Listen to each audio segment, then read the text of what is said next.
Bonjour, bienvenue dans ce 15e numéro de Mahogany. Tous mes voeux tout d'abord à tous nos téléspectateurs, également à nos invités que nous vous présenterons dans quelques instants. J'espère que Mahogany jusqu'ici a rempli les missions qu'il s'était fixées, à savoir vous informer, prendre en compte les différentes thématiques et les problématiques qui vous préoccupent, que vous soyez personne âgée, que vous soyez proche d'une personne âgée, que vous soyez vous-même inquiet ou que vous prépariez votre propre vieillissement, nous vous adressons au nom de toute l'équipe de Mahogany, mais également de l'ensemble de l'équipe de Zouk, tous nos voeux pour cette nouvelle année, de la santé bien entendu, de la prospérité également, mais également un vieillissement agréable et heureux. En notre compagnie aujourd'hui, Madame Sylvie Mathieu, qui est directrice des services de l'UDAF, l'Union départementale des associations familiales de la Martinique, et également notre compagnie, Madame Dominique Egui, qui est mandataire de justice de la protection des adultes, MJPA. Bonjour. Des majeurs. Voilà. Les majeurs, absolument. Donc, nous nous entretiendrons avec nos invités de la protection juridique des personnes âgées. Nous verrons ce que ça sous-entend. Nous aurons également avec nous, non pas en plateau, mais par le biais d'une interview qui a été réalisée il y a quelque temps, Maître Dominique Nicolas, qui viendra nous parler de l'aspect très juridique de la protection des majeurs vulnérables, en l'occurrence des personnes âgées. Mais auparavant, nous ne saurions manquer à notre devoir d'informer et de réfléchir aux problèmes liés au vieillissement si nous ne nous arrêtions pas. C'est un peu difficile, la reprise est un peu difficile. Donc nous allons nous arrêter, pour faire simple, sur un fait divers qui a sans doute émotionnellement remué un certain nombre de choses chez chacun d'entre nous, à savoir l'expulsion de cette nonagénaire, une dame âgée de 94 ans, qui a été expulsée du logement qu'elle occupait au sein d'une maison d'accueil pour personnes âgées. Alors, avant de nous appesantir sur ce fait divers, je voudrais donner d'abord la parole à Madame Mathieu pour nous présenter l'organisme dont elle dirige les services, qui est l'UDAF, donc l'Union départementale des associations familiales de la Martinique. Bonjour, merci de cette invitation. Donc, je profite de l'opportunité pour présenter les vœux de santé et de courage à l'ensemble des familles de la Martinique, au nom du président de l'UDAF, qui est Monsieur Luc Messager, mais aussi de son conseil d'administration et du personnel de l'UDAF. Donc l'UDAF, tel que vous l'aviez présenté, il s'agit effectivement de l'Union départementale des associations familiales de la Martinique, qui au 31 décembre de 2012 compte 36 associations et 4 fédérations qui ont un intérêt commun, qui est celui de défendre les familles, de défendre les intérêts matériels et moraux de ces familles sur le département, à travers des représentations auprès des institutions décisionnelles, mais aussi à travers des actions que nous menons et un accompagnement social. Donc pour vous êtes présent dans tous les secteurs Exactement. Qui intéressent la famille et au sein d'organismes d'autorité publique voilà. Qui intéressent la famille. D'autant plus que ces décisions permettent à l'UDAF de se positionner non seulement au plan départemental, mais aussi au national, puisque nous sommes rattachés à l'UNAF, qui est l'Union nationale des associations familiales. Donc en notre sein, au niveau de l'UDAF de la Martinique, je dis l'UDAF de la Martinique dans la mesure où au plan national, il y en a 100. Donc pour l'UDAF de la Martinique, nous comptons aujourd'hui sur 4 services. Donc nous sommes basés à la Cité Bonheur. Donc comme j'ai pu vous le préciser, le président c'est Monsieur Luc Messager. Nous avons un service logement, où 2 conseillères en économie sociale et familiale font non seulement une mission d'enquête-expulsion, donc dans le cadre d'usagers qui ont des difficultés donc à payer donc leur loyer donc et qui se retrouvent dans une mesure d'expulsion, mais aussi de la prévention avec des usagers qui bénéficient d'un logement social dans le cadre du DALO, qui est le droit au logement opposable. Nous avons aussi un autre service qui est le service PIF, qui est le point info famille, où dans ce service nous avons une expérience donc sur le département de l'ensemble, une connaissance de l'ensemble des dispositifs existants, et nous accueillons des usagers que nous orientons en fonction de leurs difficultés et des problématiques posées. Tout ça au siège de l'UDAF, Cité Bonheur. Tout ceci, exactement.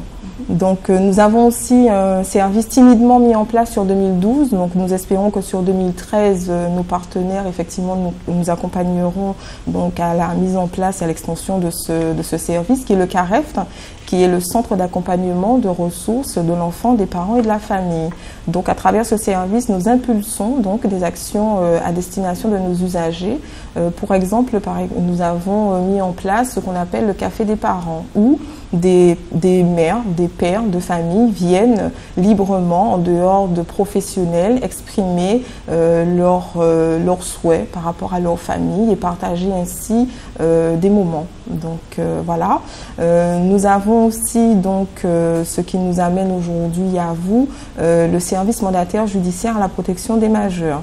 Donc l'UDAF pour sa part, depuis le 1er janvier 2012, a un agrément pour exercer 540 mesures sur le département. Donc accompagner des personnes en situation de vulnérabilité, donc qui bénéficient d'une mesure de protection donc judiciaire, donc à savoir tutelle, curatelle ou sauvegarde de justice. Nous allons parler, exactement, approfondir ces différentes notions. Hein. Donc à les accompagner à l'application effectivement de leurs droits. Donc vous interveniez suite à une décision de justice. Exactement. Donc, nous allons voir tout à l'heure avec Maître Nicolas les différentes mesures de protection. Alors, Madame Dominique Aiguille, donc, qui est mandataire judiciaire, donc en quelques mots, quel est votre rôle et quel est votre rôle auprès donc, de ces familles? Alors, notre rôle en tant que mandataire judiciaire, c'est de représenter les majeurs protégés dans les actes de la vie civile, conformément à une ordonnance faite par un juge des tutelles. Donc suite à toute une saisie, à un travail en fait en collaboration avec différents partenaires sociaux. Notre rôle en tant que mandataire judiciaire, c'est un rôle de coordinateur autour du majeur protégé. Très bien. Donc nous allons développer dans quelques instants. Alors auparavant, nous revenons. Alors peut-être que cette dame qui a été expulsée aurait peut-être dû ou pu bénéficier d'une mesure de protection particulière. Les faits sont relativement et assez choquants. Nous voyons un petit reportage pour un rappel des faits sur cette personne qui a été expulsée de sa maison de retraite. Et nous recevrons ensuite la réaction d'un directeur d'établissement, d'un directeur d'EHPAD, celui de l'Oasis. Nous voyons tout d'abord ce reportage. C'est une patiente inhabituelle qui s'est présentée aux urgences de Châteaudun vendredi dernier. Une dame de 94 ans, expulsée de sa maison de retraite. Tout remonte à vendredi dernier.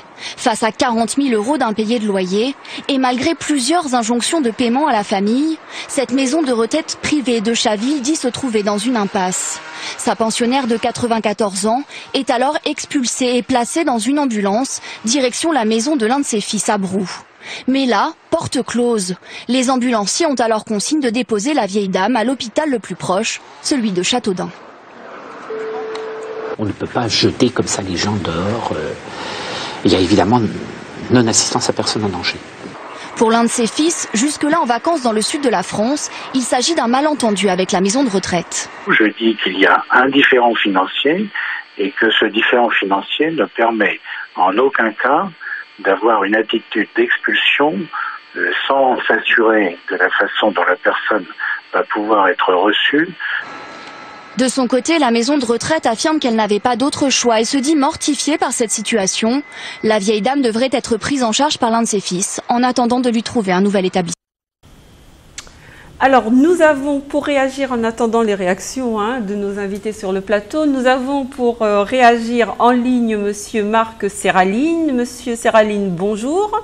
Bonjour. Bonjour, merci d'avoir répondu au pied levé à notre invitation. Mais enfin bon, je pense que les faits sont assez choquants pour qu'on puisse avoir au niveau local une réaction, en tout cas des assurances et une assurance quant au fait que ce genre d'événement ne puisse pas se produire chez nous. Alors, Monsieur Serraline, quelles sont vos observations et vos réactions suite à cet événement? Je vais m'inspirer de la suite, de la fin de votre phrase pour introduire ma réaction, à savoir que vous dites faire en sorte que cela ne se reproduise plus. C'est bien ça? Oui, tout à fait. D'accord. Donc, je vais m'efforcer de vous donner une réponse avec une volonté de pédagogie. En clair, sur cet événement de cette dame, sur l'événement qui a frappé cette dame, qui nous a paru tous très douloureux, il y a le premier problème qu'on peut poser, c'est celui de la personne âgée qui n'a pas préparé sa vieillesse. Tout à fait. Maintenant, cette génération est pardonnable parce qu'elle a été surprise par le grand âge. Ces gens ne savaient pas qu'ils vivraient aussi longtemps. Par contre, notre génération, ça ne devra pas nous arriver. C'est pour ça encore que je m'inspire de la fin de votre intervention. Deuxièmement, les enfants, effectivement, le deuxième problème, c'est le problème de l'enfant qui ne prend pas conscience ou qui ignore ou qui, je ne sais quoi encore, passe à côté du fait que quand on a un parent qui vieillit, nous avons des obligations envers ses parents. De même que nos parents ont eu des obligations envers nous de la naissance jusqu'à notre adolescence ou voire même 25 ans, même plus quelquefois, nous avons le retour d'ascenseur et ça c'est prévu par la loi. Mais ce sont des leviers que nous ignorons et que nous ne mettons pas, ne mettons pas en fonction. Le troisième volet, effectivement, c'est ce chef d'établissement qui a laissé une situation pourrir, parce que pour arriver à 40 000 € de dette d'un patient envers son institution, faut avoir quand même été à un moment donné un peu compatissant. Donc, si on a décidé d'être compatissant pendant un moment, faut aller jusqu'au bout.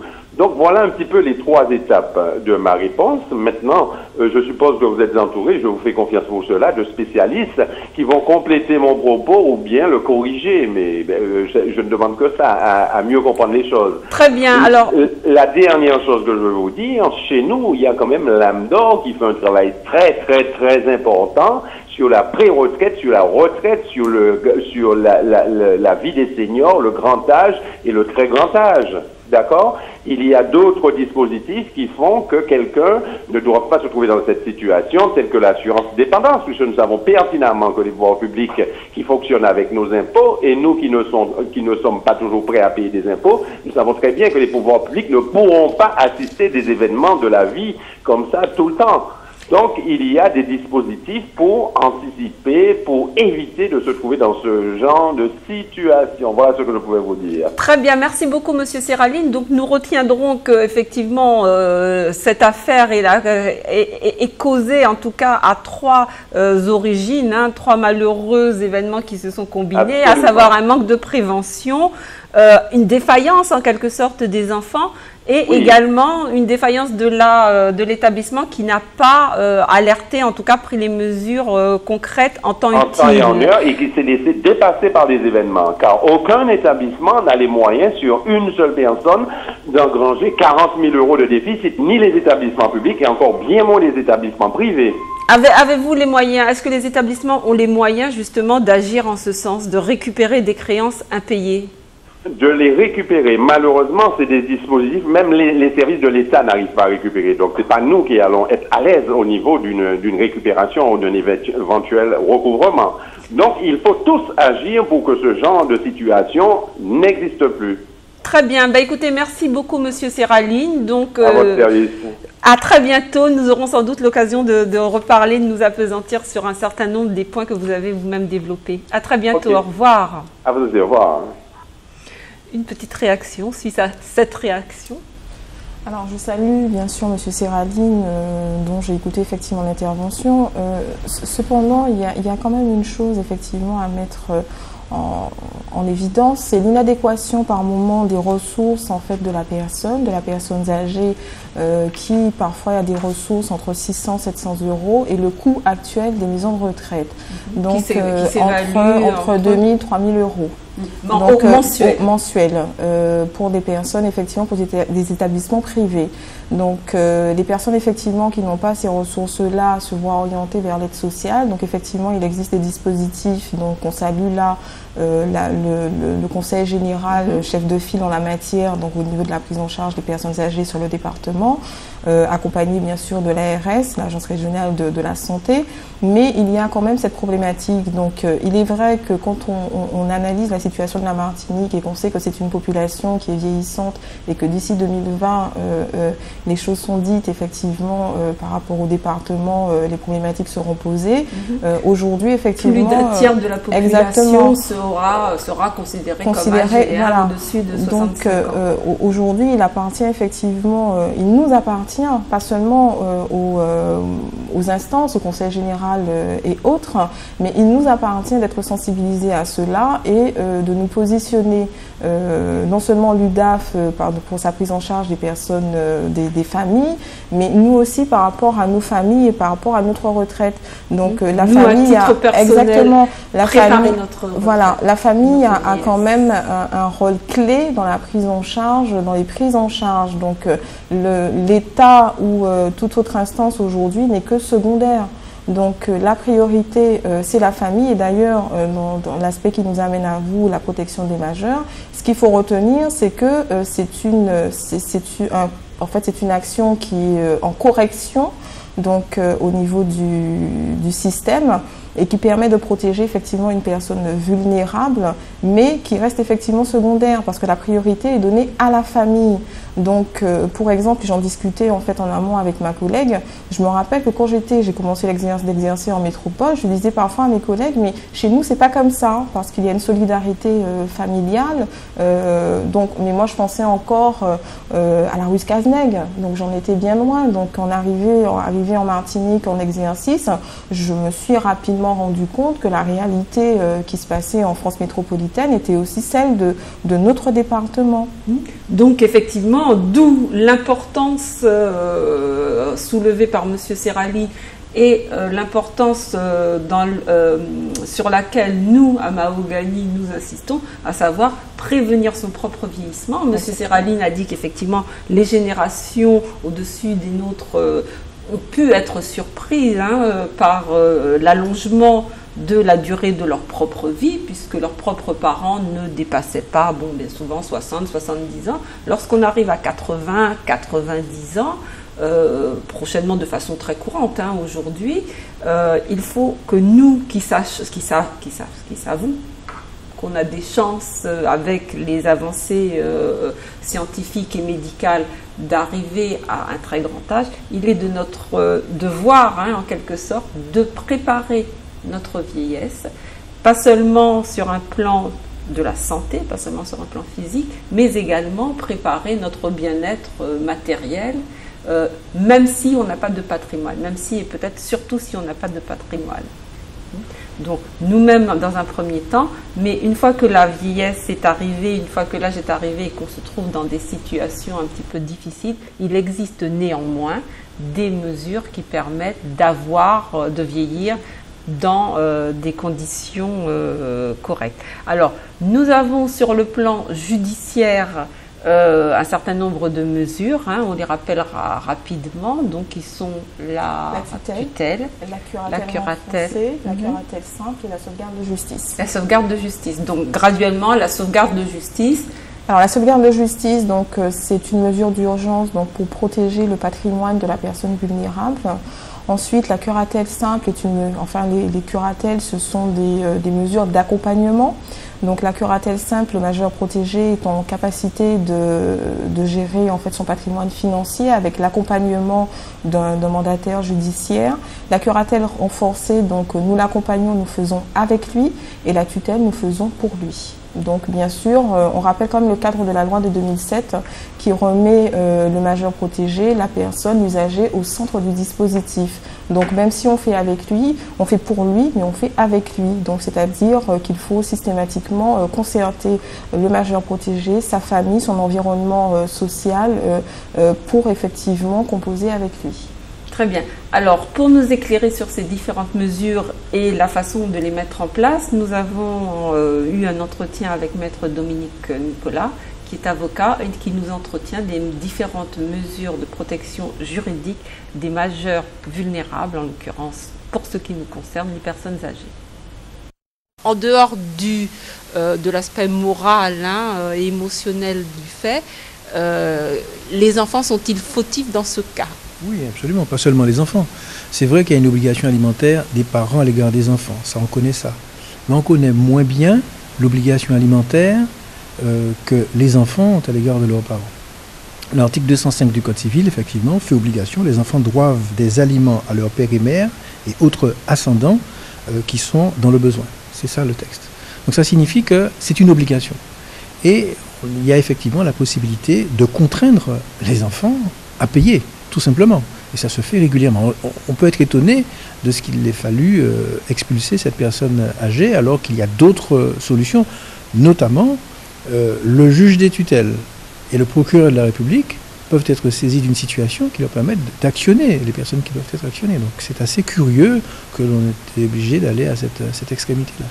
Donc alors la personne âgée elle-même ou alors en l'occurrence les personnes qui hébergeaient cette personne peuvent faire la démarche auprès du parquet. Absolument, le procureur peut même s'auto-saisir, il est informé d'une situation, il se saisit. Donc il y a un droit aux personnes âgées, pour les personnes âgées, à être protégées.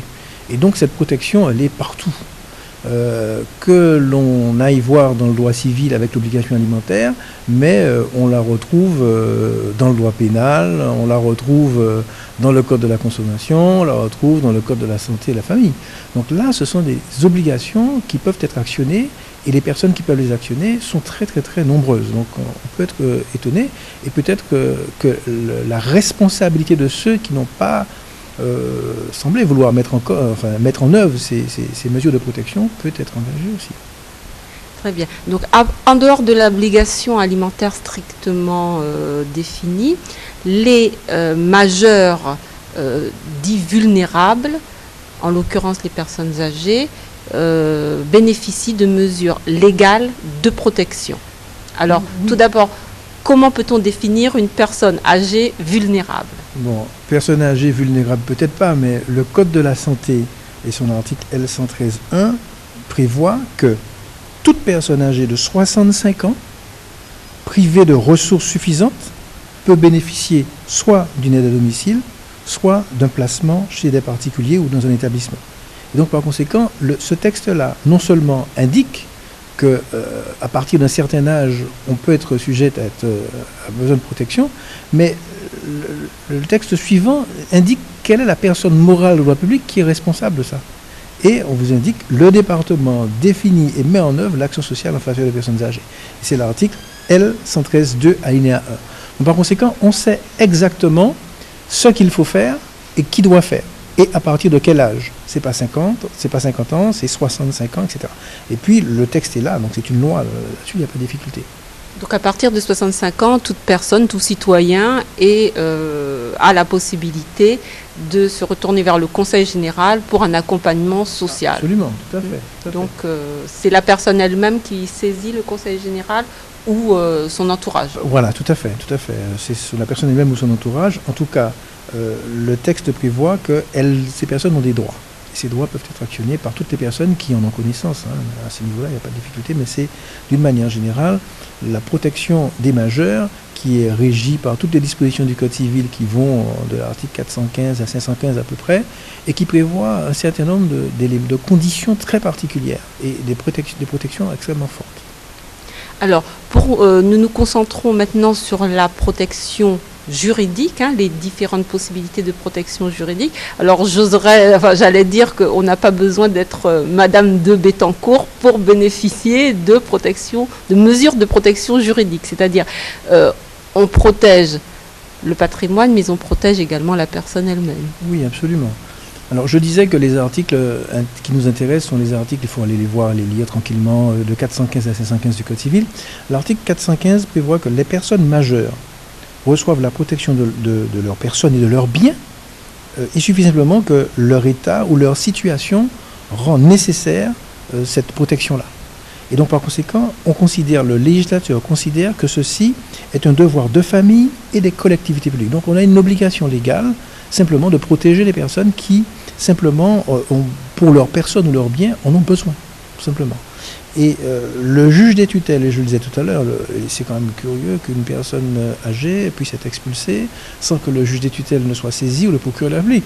L'article 416 prévoit que le juge des tutelles et le procureur de la République exercent une surveillance générale des mesures de protection.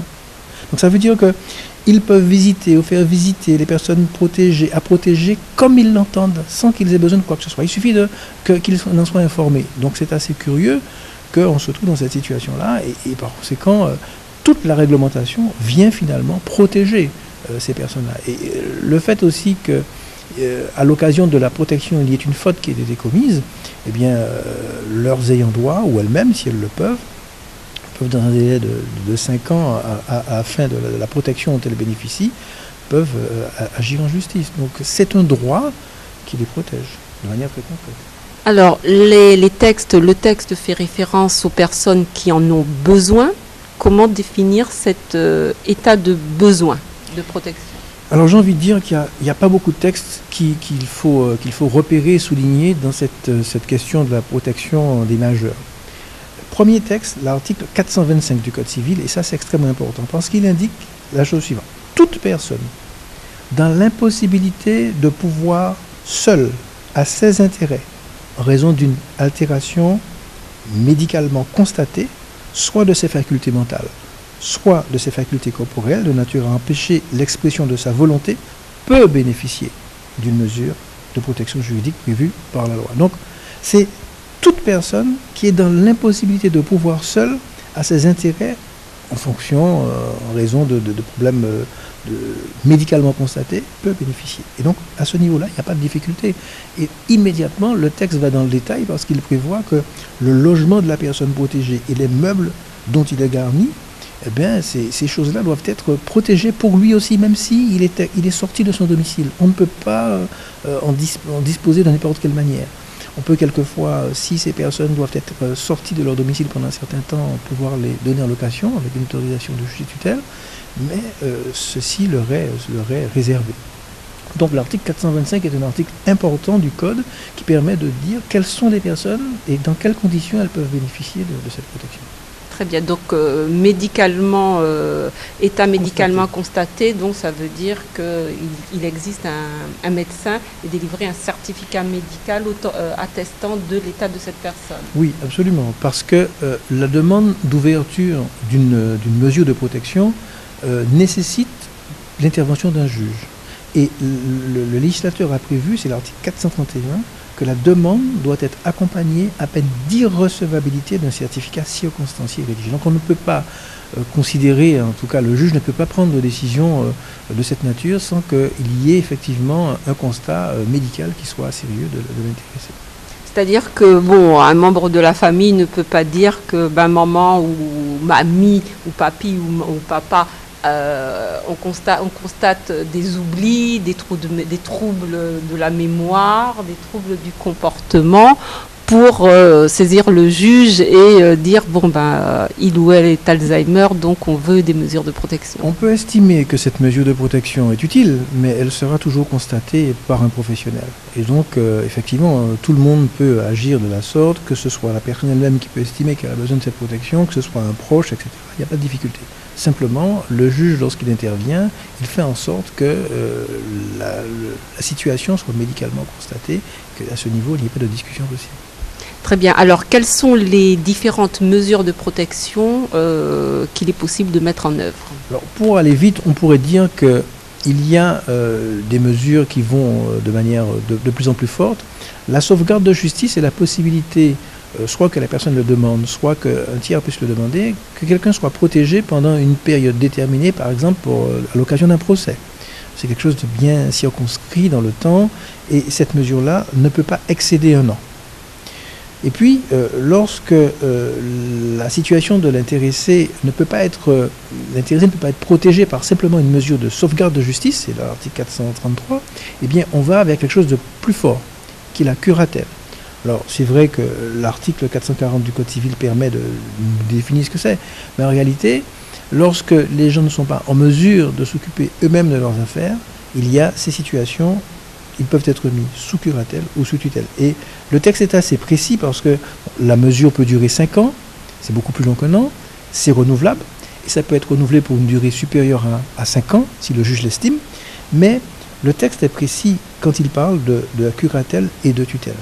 Il dit que la personne qui, sans être hors d'état d'agir elle-même, a besoin, pour l'une des causes qui est prévue à l'article 425 que l'on a vu tout à l'heure, a besoin d'être assisté, contrôlé de manière continue dans ces actes importants de la vie civile, peut être placé en curatelle. Et la curatelle n'est prononcée que s'il est établi que la sauvegarde de justice dont nous parlions tout à l'heure ne pouvait assurer la protection suffisante. Donc les choses sont graduées en quelque sorte. Et puis le même texte dit que la personne qui, pour l'une des causes prévues à l'article 425 qu'on a vu tout à l'heure, doit être représentée de manière continue, dans les actes de la vie civile, peut être placé sous tutelle. Ça veut dire que le tuteur vous représente, il signe à votre place, le curateur vous accompagne. Donc le distinguo est important, et la tutelle n'est prononcée que s'il est établi que ni la sauvegarde de justice, ni la curatelle ne peuvent assurer une protection suffisante. Et la mesure, comme je disais, elle peut durer 5 ans, le texte le prévoit, et ça peut être renouvelé pour une période de 5 ans. Donc c'est vrai que, et puis on peut y mettre fin, le juge qui a ordonné une mesure de curatelle ou de tutelle peut y mettre fin à tout moment, soit à la demande de telle ou telle personne, etc. Donc on réexamine. Et les choses peuvent être faites de manière aussi brutale, c'est-à-dire que le juge peut, à partir des informations qu'il a, décider de mettre fin à une curatelle ou une tutelle. Ou il peut, dans le cadre d'une curatelle, passer à quelque chose de plus fort qu'on appelle la curatelle renforcée. Moi, je crois qu'il est important parce qu'il existe une batterie d'éléments juridiques possibles pour assurer la protection des personnes âgées. Je pense qu'il faut systématiquement consulter et voir quelle est l'adéquation entre les textes dont nous disposons et la situation de l'intéressé. Parce que on peut causer des dégâts. Quelqu'un ne peut pas avoir besoin d'une mesure de tutelle, et on peut vouloir la lui imposer alors qu'en fait elle n'en a pas besoin. Et je pense qu'il faut effectivement adapter la protection à la situation de l'individu. Alors il n'y a pas que ça, parce qu'effectivement il y a la personne âgée qui a besoin d'être protégée, soit par une mesure de sauvegarde de justice, soit par une mesure de curatelle, soit par une mesure de tutelle. Mais on a simplement des gens qui, parce qu'ils ont un certain âge, ils sont un petit peu fragiles, ils ont besoin d'être protégés. Je le disais tout à l'heure, il y a un certain nombre de textes qui les protègent, que ce soit le droit de la consommation, sur tout ce qui est de l'abus de faiblesse. Il y a toutes ces questions-là qui permettent assez rapidement de circonscrire, mais il faut des gens qui voient et qui alertent. Or, la difficulté, c'est que la personne âgée, souvent, elle est oubliée quelquefois de ses proches. J'ai entendu ce matin sur une radio une dame qui dit je ne peux pas comprendre, une maman, moi j'ai 8 enfants, l'année a commencé, il n'y en a pas un qui m'a souhaité bonne année. Donc je crois que quelquefois il y a des personnes âgées qui sont en souffrance, qui sont isolées et dont personne ne vient. Donc c'est important d'avoir l'œil, de signaler, et le procureur de la République, en tout cas en France, ne refuse pas une lettre anonyme, ça ne le gêne pas. Oui, donc au-delà du cercle strictement familial, l'entourage des tiers, des professionnels, parce que les personnes âgées qui sont assistées dans les actes de la vie courante par des infirmières, par exemple, par des médecins, les professionnels ont eux également non seulement un droit, mais parfois une obligation de signalement. Ils ont une obligation de signalement. Alors la seule interdiction qu'il leur est faite, c'est qu'ils ne peuvent pas être tuteurs ni curateurs des personnes dont ils ont à charge. Mais en réalité, ils ont une obligation, et comme vous et moi, lorsque quelqu'un est en danger, nous devons le signaler. C'est pas parce que Madame X est Alzheimer que ses enfants ont l'obligation de l'attacher à son lit quand ils partent et de fermer la porte à clé, ce qui se fait peut-être. Je pense qu'il y a là, je dirais, des alertes qui ne sont peut-être pas faites suffisamment. Mais la batterie juridique existe, simplement, il faut absolument que l'on soit informé, que l'on réagisse. Très bien, c'est le rôle d'émissions comme Mahogany que d'informer le public des différents droits et des différentes obligations. Bien, retour sur le plateau, nous avons vu l'aspect très juridique. Maintenant, je pense qu'on va détailler un petit peu pour nos téléspectateurs les différentes possibilités qui s'offrent à eux en termes de protection des majeurs. Alors, je m'adresse à vous, Madame Egui. Le maître Nicolas a parlé effectivement, a caractérisé le majeur qui doit être, qui a vocation à être protégé. Nous parlons ici de personnes âgées, donc il a parlé d'une limite d'âge d'environ 65 ans. À partir de 65 ans, on peut rentrer dans le cadre des mesures de protection juridique. 65 ans, c'est un âge pour une personne âgée, mais les mandataires judiciaires à protection des majeurs et surtout en Martinique sont amenés à rencontrer et accompagner différents types de populations avec différentes problématiques. Donc on peut accompagner les personnes âgées, comme ça a déjà été dit, mais on rencontre aussi en particulier en Martinique une population qui est consommatrice de produits stupéfiants, qui bien des fois ont des lésions cérébrales importantes qui font qu'elles ne sont plus à même de faire valoir certains de leurs droits. Donc, alors, quelle est la proportion, vous, dans votre pratique, quelle est la proportion de majeurs que vous accompagnez, de majeurs donc ayant des déficiences liées, peu importe la cause, et de personnes âgées, de majeurs vulnérables liés à l'âge? En Martinique, il y a quand même 1% de la population qui est placée sur mesure de protection. Donc, 1% dans nos services, la population âgée, je pense, représente quand même 30% de nos mesures un bon tiers de quand protection. Même, de vos mesures de protection. Donc ce n'est pas négligeable. Non, pas du tout. Alors dans quel cas peut-on faire appel à des mesures de protection? Qui est habilité? Nous parlons là de personnes âgées. À partir de quel moment peut-on estimer qu'on a besoin d'une mesure de protection juridique? À partir du moment où la personne rencontre des difficultés dans la vie courante, il y a une précarité sociale qui fait que les personnes ont besoin de mesures de protection. Il y a aussi les parcours de vie qui font que certains enfants sont amenés à quitter l'île pour pouvoir aller faire des études à l'étranger et leur vie s'installant à l'extérieur de l'île, donc ne peuvent pas revenir pour être auprès de leurs parents.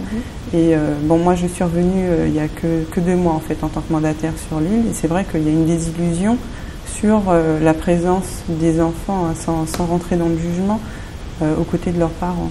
C'est-à-dire que, comme vous le disiez tout à l'heure, Madame Mathieu, l'image d'Épinal qu'on avait des relations au sein de la famille antillaise se disloque petit à petit sous effectivement la poussée des départs, les enfants qui quittent l'île pour aller pour se marier, fonder une vie ailleurs, une vie familiale, professionnelle à l'extérieur. Il y a sans doute également un changement dans la professionnalisation des personnes, des femmes notamment, qui s'occupaient peut-être un peu plus que les hommes des personnes âgées. Donc le fait que ces femmes soient des femmes actives et aient une profession peut entraîner effectivement une modification de la relation à la personne âgée au sein de la société. Donc il ne s'agit pas ici de porter de jugement moral, simplement de constater que l'évolution fait que nos modes de vie ne nous permettent pas forcément tout le temps de nous occuper des personnes âgées. Alors, toutes les personnes âgées ne sont pas déficientes mentalement et moralement, et donc ne justifient pas forcément de mesures de protection. Alors, le maître Nicolas a parlé tout à l'heure des conditions de mise en place de la saisine, à savoir la constatation d'un état, d'une déficience dans la vie quotidienne. Ça peut être quoi, par exemple, concrètement? Je pense qu'en Martinique, il y a quand même le phénomène de la maladie d'Alzheimer qui est quand même bien pris en charge. Et les premiers constats, en fait, dans l'accompagnement en Martinique, c'est quand même la maladie d'Alzheimer. Et ce qui fait qu'il y a des rapports sociaux qui sont faits, certificats médicaux qui sont faits pour pouvoir permettre une prise en charge au plus vite. Avec, comme Madame Mathieu l'a dit, le Conseil général en fait, qui fait quand même un travail remarquable en Martinique. Donc en tant que mandataire, quand on est sur le terrain, en fait, la grande difficulté, c'est l'évaluation permanente. C'est l'évaluation permanente qui permet de réévaluer, parce que certaines fois, certains accompagnements nécessitent des spécificités qui font que toutes les places ne sont pas tout le temps disponibles. Et en tant que mandataire, avoir un travail de partenariat et puis renouer un dialogue professionnel, c'est vraiment c'est ce qu'il y a de plus difficile en fait. Donc alors là, la maladie d'Alzheimer est une des applications d'une mesure de protection judiciaire. Est-ce qu'il y en a d'autres? C'est-à-dire, est-ce qu'il y a d'autres types de déficiences? On peut avoir l'isolement aussi de la personne qui n'a pas d'entourage familial pour l'accompagner. Donc, comme l'a cité effectivement ma collègue, donc avec soit parce qu'il n'y a pas eu d'enfants, ou soit effectivement parce que les enfants sont hors du département. Donc, cette personne qui n'est plus en capacité d'assurer seule les actes de la vie courante se retrouve effectivement en difficulté. Donc là, ce qui va susciter de son entourage éventuellement une demande de mise sous mesure de protection. D'accord, donc on constate dans notre entourage une personne qui est isolée. Bon, on suppose qu'avec la vieillesse et l'âge, les actes de la vie courante sont rendus plus difficiles. Alors lorsque vous parlez d'actes de la vie courante, ça peut être quoi par exemple? Alors le maintien en droit par exemple, ne serait-ce qu'à faire un dossier de couverture pour une couverture sociale, pour les accès aux soins médicaux, donc par exemple à faire un dossier de CMU, donc, ou à faire un dossier pour une mutuelle, donc ce qui est quand même essentiel pour la personne âgée qui... Tous les actes administratifs liés à la vie quotidienne. Exactement. Oui. Donc pour exemple, je vais le citer parce que progressivement, effectivement, la personne a besoin effectivement de soins médicaux, donc l'avocat, effectivement, maître Nicolas en parlait, par exemple de soins infirmiers, donc ça devient quand même essentiel que la couverture sociale soit à jour. Donc Madame Egoui, effectivement, a pu le cibler. Donc quand nous recevons une mesure de protection, l'objectif premier, c'est de faire un diagnostic de la situation, une évaluation de la situation du majeur protégé, et ensuite de voir avec l'environnement social et les dispositifs sur le département quels sont les moyens que nous allons mettre en œuvre pour pouvoir accompagner au mieux cet usager. Donc lorsqu'on constate dans notre entourage ou même dans notre famille la déficience progressive d'une personne âgée, la procédure est laquelle? C'est-à-dire qu'on souhaite mettre en place une mesure de protection. Comment doit-on agir? Alors aujourd'hui, donc sous forme de signalement, donc Maître Nicolas a très bien effectivement détaillé la procédure. Donc soit Monsieur le procureur de la République, on adresse un courrier, exactement, tout à fait, ou c'est au niveau de la famille, donc tout simplement se diriger vers le tribunal d'instance à l'accueil du tribunal, donc pouvoir retirer un dossier de mesures de protection, donc à retourner au tribunal, ou soit tout simplement faisant un signalement à l'assistante de service social de sa commune, et voilà, donc du conseil qui dépend du conseil général, donc qui va refaire remonter les informations au niveau du procureur. D'accord, donc la première démarche lorsqu'on constate un cas de ce type, s'adresser soit au service social, au CCAS de sa commune, soit directement se rendre au tribunal d'instance pour retirer un dossier, soit saisir directement le procureur de la République par le biais d'un courrier qu'on lui adresse en mentionnant effectivement les différentes constatations. Donc le procureur de la République est habilité à prendre des mesures de protection. Nous avons parlé tout à l'heure des différents types de mesures qui vont de la plus légère à la plus lourde. Alors la je n'ai plus le terme, le premier palier, la sauvegarde de justice consiste en quoi exactement? Quelles sont les limites et quel est votre rôle en tant que mandataire lorsque vous intervenez dans le cadre d'une sauvegarde de justice? La sauvegarde de justice, déjà, elle est limitée dans le temps, elle est limitée à 1 an. Et c'est ce qui nous permet en fait de mener des actions pour pouvoir protéger le patrimoine de la personne qui est sous sauvegarde de justice. D'accord, donc ça concerne les biens de la personne. Ça peut être quoi par exemple?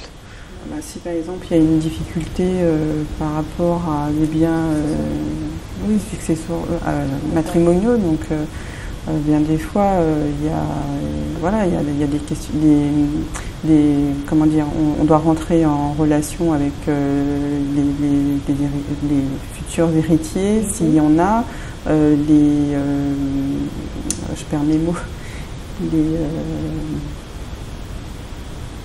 excusez-moi. Donc les héritiers, il y en a, faire les toutes les démarches, en fait, voilà, les, toutes les démarches en fait qui peuvent protéger le bien de la personne. D'accord. Donc là, c'est une mesure plus orientée sur le patrimoine de la personne âgée. Donc vous effectivement vous substituez dans le cadre de la sauvegarde à la personne ou vous l'accompagnez.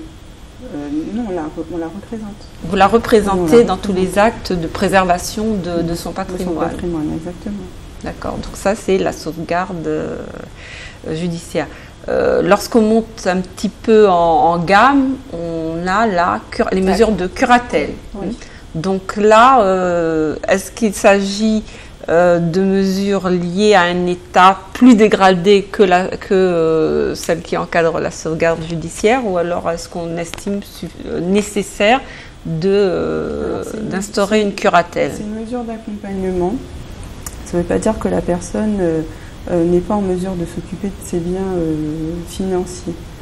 C'est une mesure d'accompagnement surtout parce que la personne rencontre des difficultés à enclencher des démarches et donc a besoin d'être représentée, accompagnée, pardon.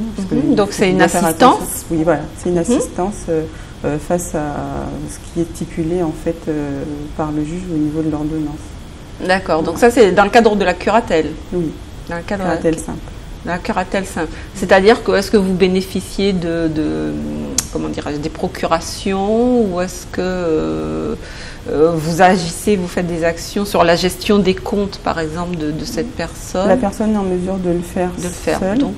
Donc après, s'il y a une demande particulière au niveau du juge, oui, à partir de ce moment-là, on sera mandaté pour accompagner la personne protégée. D'accord. Donc dans le cadre de la curatelle, c'est vraiment une assistance. Hein. Pour le règlement des factures, par exemple, il peut être en mesure de... Après, il y a la co-signature, donc c'est pour la curatelle renversée, mais pour... oui, il y a différents niveaux dans le cadre de la curatelle. Voilà. Donc alors la dernière mesure, celle qui est la plus restrictive, c'est bien entendu la tutelle dont tout le monde a entendu parler. Quelle est la différence entre la tutelle et la curatelle? La tutelle, en fait, je pense que là, la personne est représentée dans les actes civils en totalité, mais on essaie quand même de lui redonner du droit en lui donnant la possibilité de faire certaines actions cadrées, c'est-à-dire que ne serait-ce qu'aller retirer de l'argent à la banque. Donc c'est à nous, en tant que tuteur, mandataire judiciaire, de mettre en place des procédures pour lui permettre en fait de conserver certains droits. Très bien. Donc là, la tutelle, c'est ce qu'il y a de plus poussé. Maître Nicolas nous a précisé que c'était en règle générale des mesures limitées dans le temps? 5 ans. 5 ans. Donc pour chacune des mesures, il y a un délai qui est prescrit par la loi. Donc la tutelle, c'est 5 ans?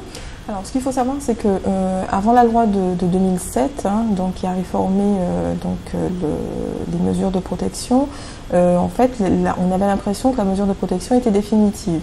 Et la loi de 2007, en fait, a recadré et repositionné le majeur protégé au sein effectivement du dispositif et limité dans le temps la mesure de protection. Donc, toutes les mesures de protection citées, donc de la curatelle donc à la tutelle, donc en passant par la curatelle simple, la curatelle renforcée et la tutelle, sont prises pour 60 mois, sauf si le juge effectivement décide que ce sera moins ou que ce soit plus. Sinon, la sauvegarde de justice est une mesure qui est provisoire, qui est prise pour 1 année maximum. D'accord, très bien. Et est-ce qu'il y a une, comment dirais-je, une automaticité dans l'augmentation des mesures? C'est-à-dire, est-ce qu'on peut passer est-ce qu'on passe d'une mesure de sauvegarde à une mesure de curatelle renforcée, voire tutelle? Alors oui, tout à fait, puisque la sauvegarde, c'est une mesure qui est provisoire, donc qui va permettre au mandataire qui est auprès du majeur protégé de rendre au juge un rapport de situation qui lui, à ce moment-là, lui permettra de prendre une mesure définitive, donc qui soit une mesure de curatelle ou une mesure de tutelle. Donc lorsque les mandataires, en l'occurrence, évoluant auprès du majeur protégé, constatent que ce dernier, soit que sa situation s'est dégradée, soit que sa mesure, effectivement, soit sa situation s'est allégée, peuvent saisir directement le juge des tutelles pour alléger ou aggraver la mesure de protection. Donc systématiquement, comme l'a précisé aussi Maître Nicolas, il faut que ce type de saisine s'accompagne d'un certificat médical circonstancié. Donc il existe une liste de médecins experts, donc on peut récupérer auprès du tribunal d'instance de Fort-de-France et qui seront habilités donc à délivrer effectivement ces certificats médicaux. Très bien, donc n'importe quel médecin ne peut pas intervenir dans le cadre d'une mesure de protection. C'est-à-dire, donc, pour résumer, faire constater par un des médecins inscrits sur cette liste d'experts qu'on peut se procurer auprès du tribunal d'instance. Très bien, oui. Donc faire constater l'état de la personne, du majeur qu'on souhaite protéger, de la personne âgée qu'on souhaite protéger, demander donc une mesure de protection. La mesure de protection, on la demande nominativement ou c'est le procureur qui décide de quel type de mesure il va appliquer? Alors c'est le juge des tutelles, dans la mesure qu'il y aura une enquête, il y aura une enquêtrice en fait qui sera désignée donc pour faire une enquête auprès de ce majeur protégé, ou soit quand la mesure, par exemple, c'est une sauvegarde de justice qui est déjà donnée effectivement à une association, le juge va attendre effectivement de notre part qu'on puisse lui désigner éventuellement des membres de la famille, puisque ce que je vous avais expliqué en amont, c'est que la mesure donnée à un tiers, donc en l'occurrence une association tutélaire, n'est que secondaire. Le principe reste la tutelle familiale. Donc il nous appartiendra éventuellement, même en exercice d'une mesure de protection, de pouvoir cibler auprès du majeur protégé s'il existe un membre de la famille qui soit en capacité de reprendre ou pas la mesure de protection. En général, quelle est la proportion de tutelle attribuée à la famille? Est-ce que c'est une bonne partie ou vous intervenez de quelle façon par rapport aux familles? Alors pour ce, vous avez le schéma régional des mandataires judiciaires à la protection des majeurs, donc qui a posé le diagnostic et ce schéma en fait est pris pour 5 ans, 2010-2014, et qui fait ressortir que en 2010 nous avions que 783 mesures confiées à des associations pour quand même 2000 mesures confiées à des familles. Donc vous voyez quand même effectivement la proportion donnée aux associations, aux tiers, par rapport effectivement aux familles. À savoir aussi que nous avons essentiellement, c'est vrai avec ma collègue, abordé les mandataires judiciaires dans un cadre d'association, mais il existe aussi en Martinique des mandataires judiciaires privés, donc qui exercent de manière individuelle leur mission auprès des majeurs protégés. Très bien. Donc on retiendra donc si on constate qu'une personne âgée a des déficiences, donc l'idéal c'est de faire constater ces déficiences par un des médecins inscrits sur la liste d'experts, s'adresser soit au CCAS de sa commune, soit directement au procureur, demander une mesure de protection.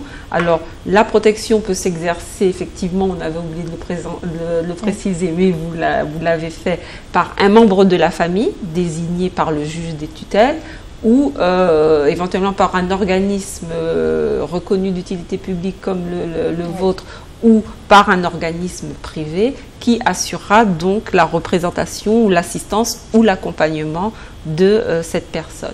Alors malheureusement notre émission prend bientôt fin.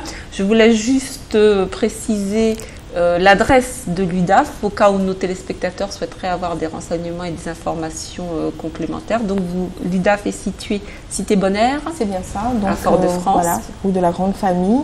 Donc le numéro de téléphone pour nous joindre, notamment l'institution, donc le fixe, c'est le 71 67 86 et le service mandataire judiciaire à la protection des majeurs, le 71 33 28. 71 33 28. Oui. Très bien. Donc, si vous souhaitez avoir de plus amples informations sur la protection juridique des majeurs et en l'occurrence des personnes âgées, vous vous adressez à l'UDAF. D'autres institutions existent, mais également vous pouvez vous rapprocher de votre centre communal d'action sociale qui vous délivrera les informations dont vous avez besoin. L'émission de ce mardi est malheureusement terminée. Nous aurons l'occasion de revenir sur la protection, sur certains aspects de la protection des personnes âgées dans le cadre d'émissions ultérieures de Mahogany. Nous nous retrouvons la semaine prochaine. Je remercie donc Madame Egui et Madame Mathieu de leur présence, Maître Nicolas également. Nous nous retrouvons mardi prochain. À très bientôt.